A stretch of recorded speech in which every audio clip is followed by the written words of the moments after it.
கண்டிப்பா ஒரு நாள் அவக்காக ஆவேன்.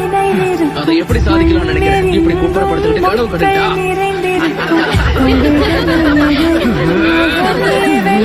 ஒரு நாள்